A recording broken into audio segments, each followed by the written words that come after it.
Everyone, welcome to Rizal Museum. They will give us a tour, and at the end of the week, I'm expecting all of you to have a report, the life and works of Rizal that you have gathered here. Understood? Yes, ma'am.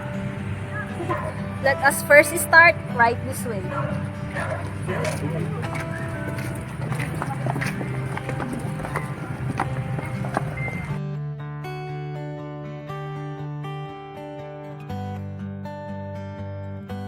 Kung gusto nyo ng uno, dito yung daan. Saan kaya pupunta yun?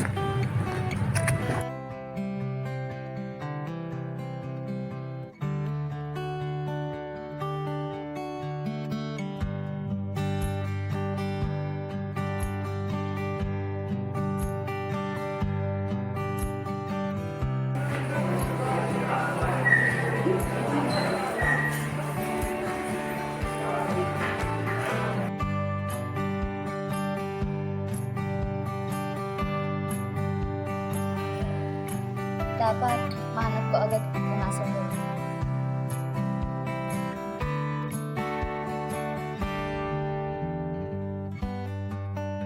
Ayun! Ano ba?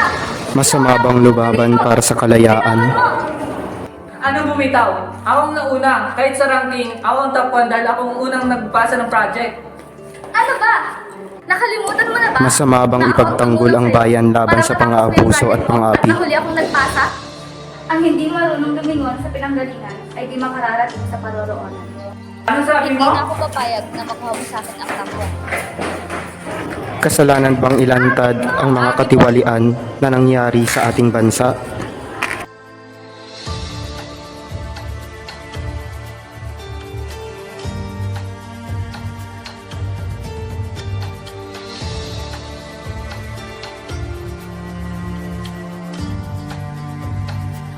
Krimen bang maituturing ang pagkabayaan sa bansa? Si Jose Rizal ay ipinanganak noong ika-19 ng Hunyo taong 1861 kina Francisco Mercado at Teodora Alonso sa bayan ng Calamba, Laguna. Siya ay bininyagan sa Katoliko ng kura na si Padre Rufino Colliantes.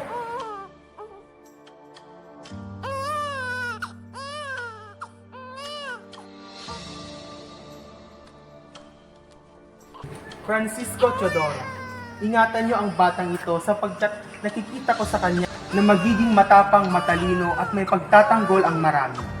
Pakiingatan niyo ang kanyang ulo dahil ito ang kanyang magiging higit na sandata sa hinaharap. Gracias, Padre. Ako si Jose Protasio Rizal Mercado y Alonso Realonda. Sa akin murang edad, iminulat na ako ng aking magulang bilang isang relihiyoso, matapat at mapagmahal sa may likha sa atin. 3 taon pa lamang si Rizal ay tinuturuan na siyang bumasa ng alpabetong Tagalog, Espanyol at Ingles sa pamamagitan ng kanyang mahal na ina na nagsilbing kanyang unang guro. Espanyol. A, B, C, C, D, E. Mahusay, anak. Sadyang napakatalino mo talaga. Walang duda.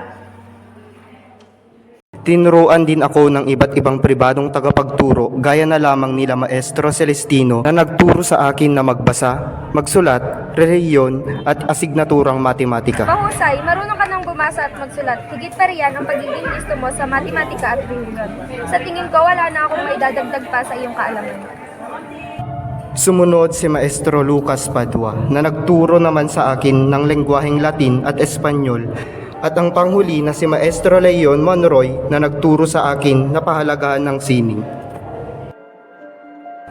Sa akin ding kabataan, minsan ding naikwento ng aking mahal na ina ang tungkol sa isang gamu-gamu na naakit sa liwanag ng apoy. May isang batang gamu-gamu ang paligid-ligid sa isang lampara. Sinabihan siya ng inang gamu-gamu na huwag siyang lalapit sa lampara dahil masusunog ito. Dahil matigas ang ulo ng batang gamu-gamu, ay hindi siya nakinig sa kanyang ina at lumapit pa rin ito sa apoy ng lampara. Unti-unti nasunog ang kanyang pakpak at namatay ang batang gamu-gamu. Gayon po ba, inay? Oo, anak. Kaya ikaw, huwag kang tutulad sa batang gamu-gamu. Ngunit, inay, ako po ay isang matapang na bata. Bakit ko po pipigilan ang aking sarili sa aking kagustuhan? Kaya't kung kailangan ko pong makahanap ng sagot sa aking katanungan, kinakailangan ko pong mamatay, gaya ng batang gamu-gamu. Dahil sa kwentong yun, ay nagkaroon ako ng isang isipan na naging inspirasyon ko hanggang sa kasalukuyan. Sa bawat araw na lumipas, mula noong namatay ang aking guro na si Maestro Monroy, napagdesisyonan na aking tatang na ako'y ikailangan ng pumasok sa paaralan. Ikaw, Jose, marunong ka bang magsalita ng Espanyol? Kaunti lang po, guro. Sa salitang Latin? Kaunti lang din po, guro. Ikaw, Jose, maliit ka na ng bata, maliit pa ang kalaman mo. Sa binyan ay naranasan ko ang mga bagay na hindi ko sadyang nararanasan sa aming tahanan. Kabilang na rito ang pamamalo sa mga estudyanteng may kasalanan o ginawang hindi tama. May team na nga, kakunti pa ang alam. Ano bang gusto mo? Gusto mo ng away? Ano ito? Ano itong nangyayari sa inyo? Jose, halika nga rito. Akin ang kamay mo. Bagamat ako ay halos araw-araw kinukutya ng aking mga kamag-aral at madalas na pinapalo ng aking guro, ay nagawa ko pa ding makapag-aral at magibabaw sa lahat ng mag-aaral sa binyan sa pang-akademiko. Sa aking murang edad, nasaksihan ko na ang pangmamalupit at pang-aalipusta ng mga Kastila sa mga Pilipino. Gaya na lamang ng pagbitay sa 3 pare na pinagbintangan sa kasalanang hindi naman nila talaga ginawa. Isinama ako noon ng aking kapatid na si Pasiano. Roon ko nakita ang sobrang paghihinagpis niya dahil naging malapit siya sa isa sa mga pari, si Padre Jose Burgos. Hinagpis at matinding kalungkutan ang natamo sa aking puso't isipan sapagkat ang aking ding mahal na inay ay nasangkot sa kasalanang ibinibintang sa kanya na di umano'y kasama raw siya sa planong paglason sa kanyang hipag na asawa ng aking tiyo Jose Alberto. Sinisiraan na lang ako! Huwag na lang kayo lumaban at sumama kayo ng pahinga. Walang awa nilang hinatak ang aking ina palabas ng aming tahanan kasama ng mga gwardya sibil. Pinaglakad ang aking kawawang ina mula Calamba hanggang Santa Cruz. Walang awa siyang pinahirapan habang naglalakad siya, naipit siya sa kulungan ng probinsya ng higit sa 2 taon.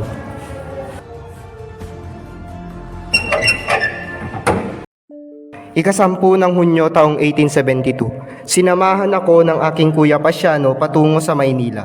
Dooy, nagbabakasakali kaming ako'y makapasok sa Universidad ng Ateneo. Hindi ka maaaring tanggapin dahil una, ika'y nahuli sa itinanghal ng rehistrasyon. Ikalawa, mukha kang sakinit at patpatin para sa iyong edad. Paumanin po, Padre Macho. Nakakasiguro akong mabuti na mag-aral itong susi at maniniwala kong magdudulot ito ng magandang reputasyon sa paralang ito. Salamat, Manuel Ceres Burgos. Nang dahil sa iyo, ako'y pinagbigyan makapasok at makapag-aral sa Ateneo Municipal sa kabila ng pagkahuli ko sa rehistrasyon at maging sa aking patpatin na katawan. Walang anuman, Rizal, pagbutihin mo ang iyong pag-aaral. Hindi naging madali ang mga unang taon ko sa Ateneo. Lubos kong pinahirapang makamit ang matataas na grado upang matuwa sa akin ang aking nanang na sa mga panahong iyon ay kasalukuyang nasa piitan pa.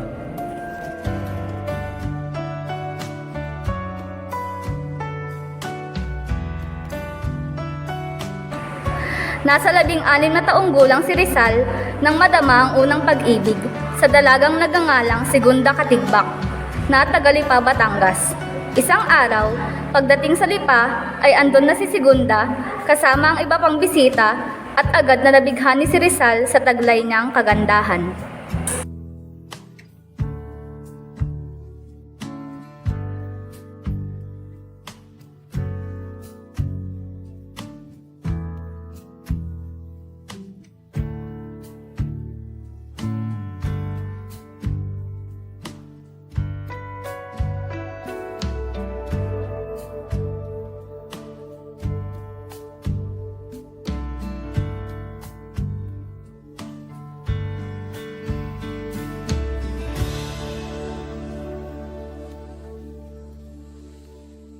Si Segunda Katigbak ang kanyang puppy love. Sa kasamaang palad, sila ay batang pinagtagpo dahil hindi na sila magkasamang tatanda. Ang kanyang unang pag-ibig ay ikakasal sa taong bayan na si Manuel Luz.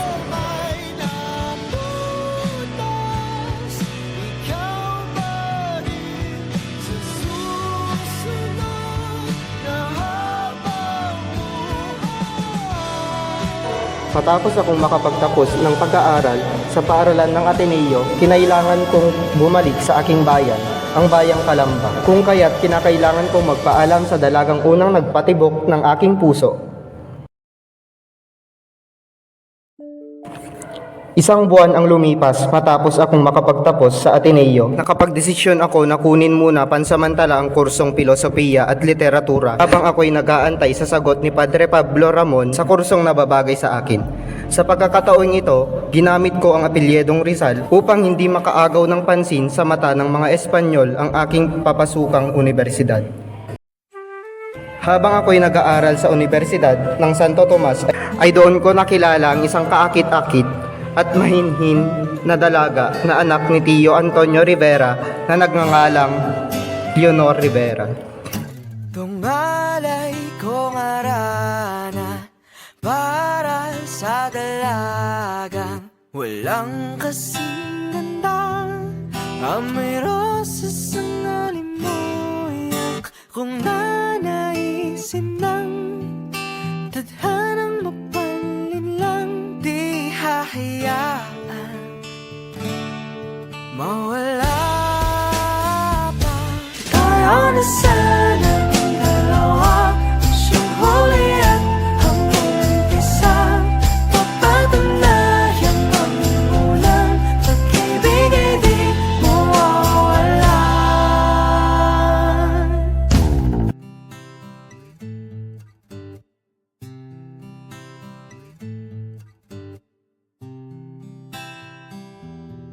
Leonor, minsan at inihiling ko na lamang kay Bathala na sana lamang ay hindi tayo magpinsan. Hindi ko na kasi mapigilan ang aking nararamdaman. Pero Jose, paano kung malaman nila ang ating relasyon sa isa't isa? Ano na lang ang ating gagawin? Itatanan kita kung ganoon. Naging makulay at masaya ang bawat araw na lumipas na kasama ko ang aking mahal na si Leonor Rivera. Bakas sa aming mga labi ang saya sa tuwing kami magkasama. Hindi maitatago ang kilig ng aming nadarama sa isa't isa. Ang tahaking mag-isa kahit wala ka na. Ilang araw ang nakalipas nang ako ay makarating dito sa Madrid. Napagpasyahan ko umanib sa Sirkulo Hispano-Filipino, isang organisasyon ng mga estudyanteng Pilipino sa Madrid kasama ng mga ilang Espanyol na dating naninirahan sa Pilipinas. Karamihan ay liberal gaya ni Don Pablo Ortiga y Rey. Ang organisasyon ay naglalayong maipahayag ng malaya ang mga paghihirap na dinaranas ng mga Pilipino sa ilalim ng pamumuno ng mga Espanyol. Kasama din sa organisasyong ito sina Marcelo H. Del Pilar, Juan Luna at Graciano Lopez Haina.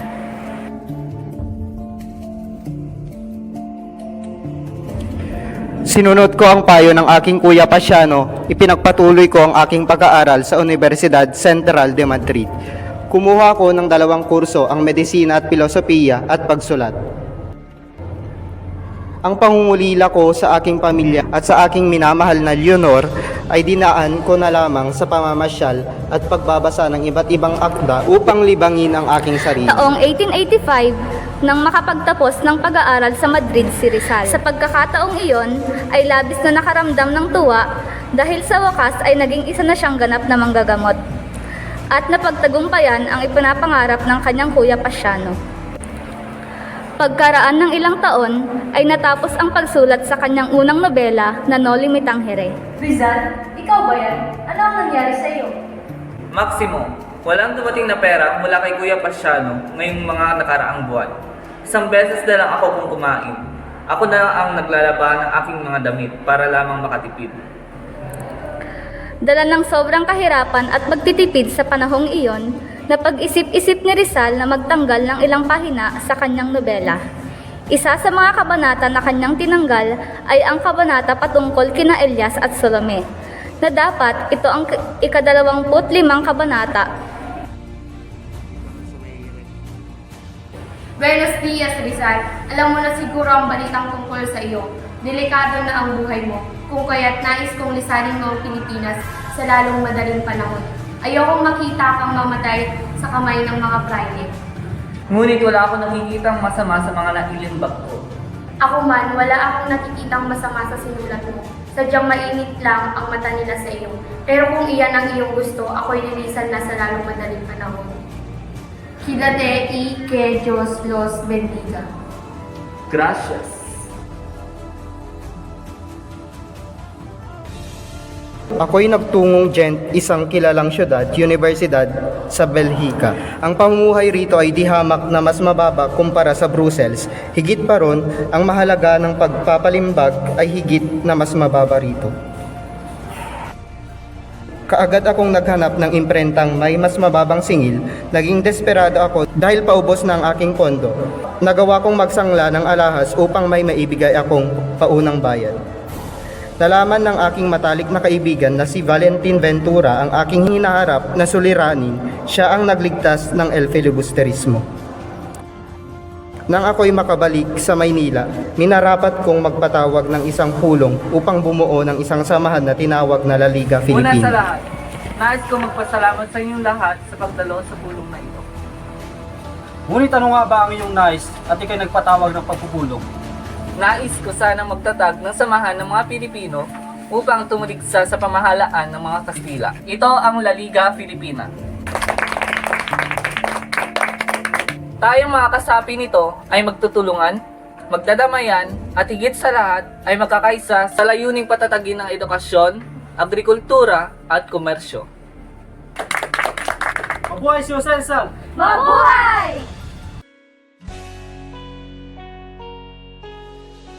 Good day. You must be Rizal. I'm Josephine Bracken from Ireland. Ireland? Now I won't be surprised. Women in Ireland are really beautiful. By the way, I'm Rizal. I would like to inquire on the health of my stepfather. Okay, kindly send him in.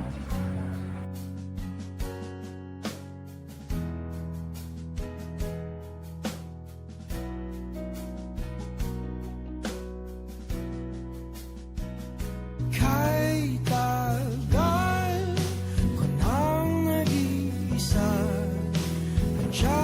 Hindi nagtagal ay nahulog ang loob namin sa isa't isa. Naging matamis ang pagsama naming dalawa. Kami nagnais na magpakasal, ngunit hindi kami pinayagan ni Padre Oba dahil kinakailangan pang kunin ang pahintulot ng bishop sa Cebu.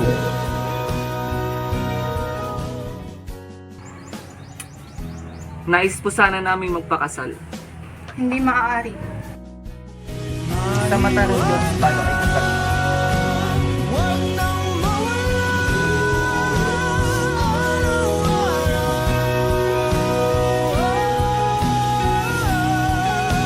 Mahiwaga, bibiling ka araw-araw.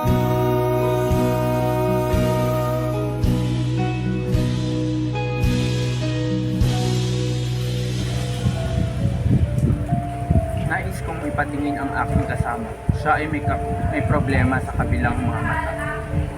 Mukhang hindi lang iyan ang iyong pakay sa pagdaraw dito ng Dr. Valenzuela. Tunay nga napakatalino mo, Jose. Nais ni Andres na ipaalam sa iyo na handa na ang katipunan sa pagsugod sa pamahalaan. Tayo ay handa na sa ating adhikain. Hindi ba't masyado pang maaga para isagawa ang ganyang bagay? Alam naman nating lahat na hindi pa nakahanda ang ating bayan sa ganyang kalaking responsibilidad. Kulang na kulang tayo sa mga sandat at armas. Ipagpauman ninyo, ngunit hindi ako pabor sa inyo. Ngunit nakaplano na ito at ito ang paraan ng paglaya mo sa bilangguan na ito. Ngunit ayokong sirain ang aking mga salita. Ako'y makapangako nang hindi ako tatakas. At isa pa'y, pinayagan ako ni General Blanco na tumungo sa Cuba upang maging doktor ng mga hukbo nang sa gayoy, mapag-aralan ko rin ang mga bagay-bagay tungkol sa digmaang pang-praktikal.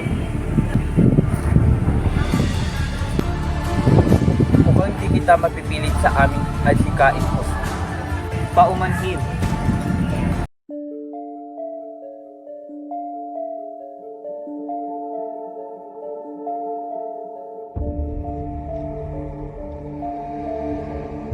May panahon pa, buhayin mo ako upang mabago ang lahat. Anong ginagawa mo dito? Pasabugin mo ang lampara. Hindi maaaring maghari at manaig ang mga mang-aapi ng mga Kastila. Dapat na itong magwakas. Hindi magtatagumpay ang pakay mong personal na paghihiganti. Baguhin mo ako. Ipakita mo sa akin na ang mahalaga ay ang bayan.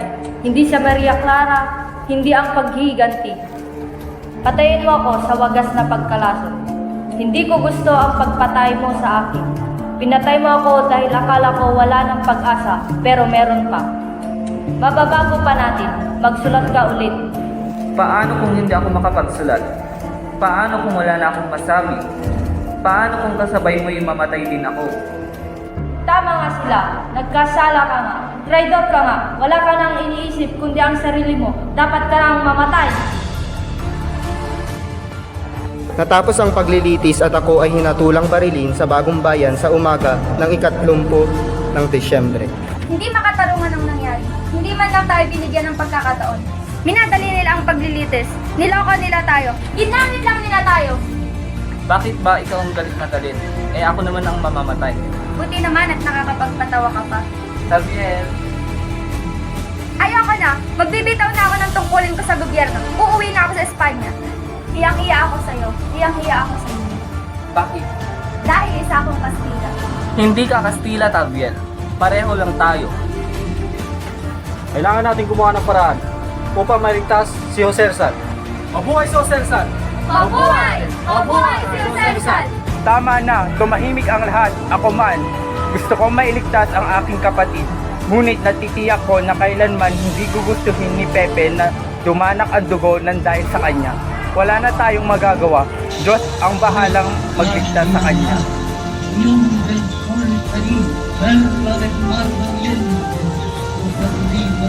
Handa na ako. Ikaw. Huwag kang matakot. Andito lang ako.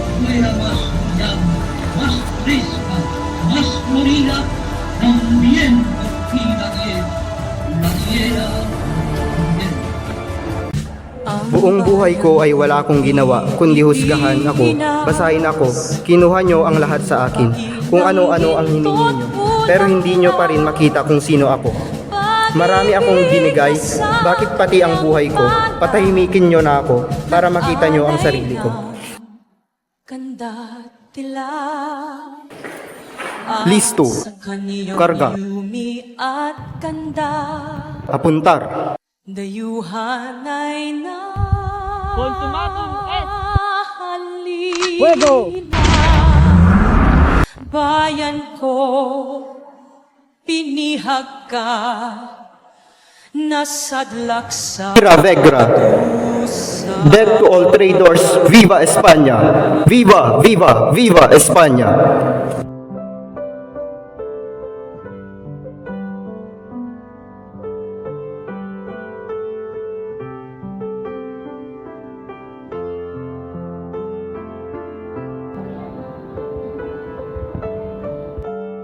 Rizal dedicated his life to the betterment of his motherland.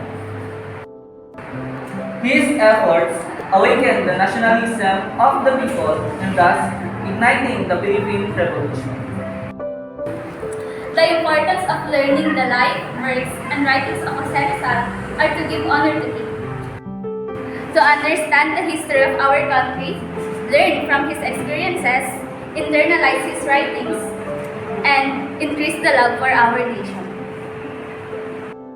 Hindi masamang lumaban para sa kalayaan. Hindi masamang ipagtanggol ang mga naaapi. Hindi masamang magsalita para sa mga takot mga tiran. Hindi kasalanan ang paglalantad ng katotohanan at hindi krimen ang pagpapakabayan.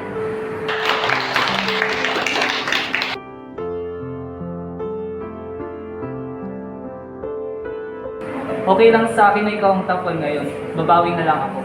Sus, kung kaya mo. Nga pala, ba't ka pala nakatingin sa akin kanina? Wala. Kamukha mo kasi si Rizal eh.